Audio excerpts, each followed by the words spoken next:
साथियों, दशकों तक रेलवे को हमारे यहाँ की स्वार्थ भरी राजनीति का शिकार होना पड़ा, लेकिन अब भारतीय रेलवे देशवासियों के लिए ईज ऑफ ट्रैवल का मुख्य आधार बन रही है।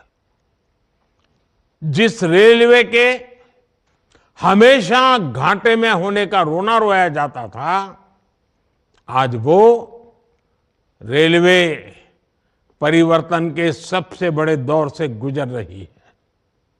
ये सब कुछ आज इसलिए हो रहा है क्योंकि भारत 11वें नंबर से छलांग लगाकर 5वें नंबर की अर्थव्यवस्था बना।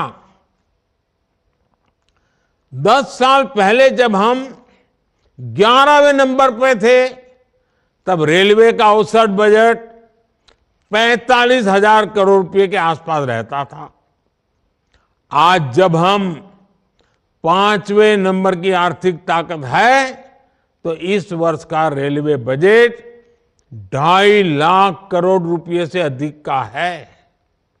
आप कल्पना कीजिए, जब हम दुनिया की तीसरी बड़ी आर्थिक महाशक्ति बनेंगे, तो हमारा सामर्थ्य कितना अधिक बढ़ेगा। इसलिए मोदी भारत को जल्द से जल्द दुनिया की तीसरी सबसे बड़ी अर्थव्यवस्था बनाने के लिए जी जान से जुटा है। लेकिन साथियों, आपको एक और बात ध्यान रखनी है। नदी नहर में पानी चाहे कितना भी क्यों ना हो,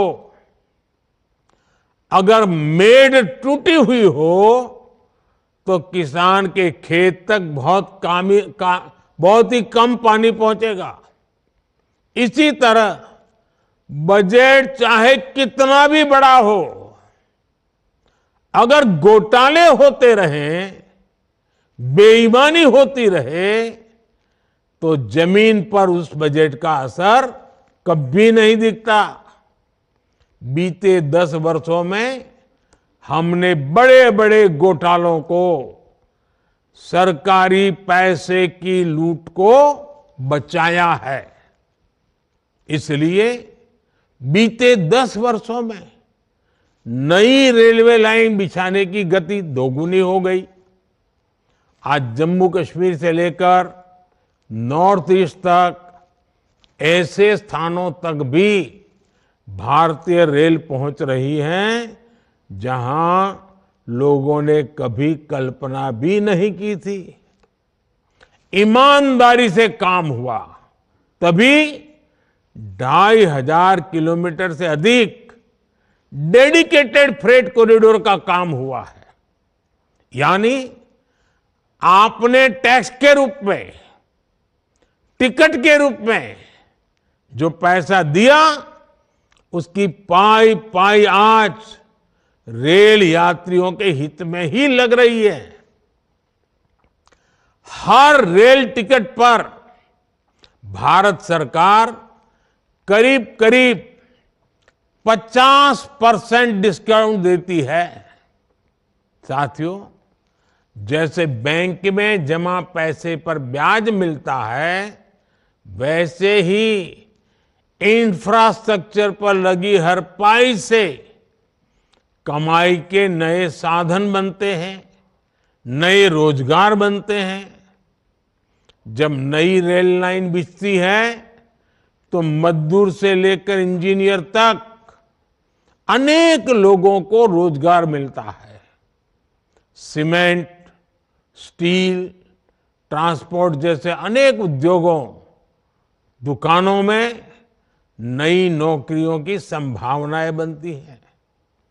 यानी आज जो ये लाखों करोड़ रुपए का निवेश हो रहा है, ये हजारों प्रकार के रोजगार की गारंटी भी है।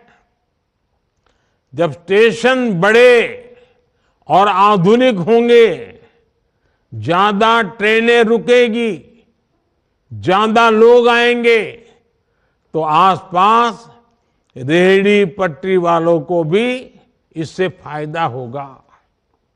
हमारी रेल छोटे किसानों, छोटे कारीगरों, हमारे विश्वकर्मा साथियों के उत्पादों को बढ़ावा देने वाली है। इसके लिए वन स्टेशन वन प्रोडक्ट योजना के तहत स्टेशन पर विशेष दुकानें बनाई गई है। हम रेलवे स्टेशनों पर हजारों स्टॉल लगाकर उनके उत्पाद बेचने में भी मदद कर रहे हैं।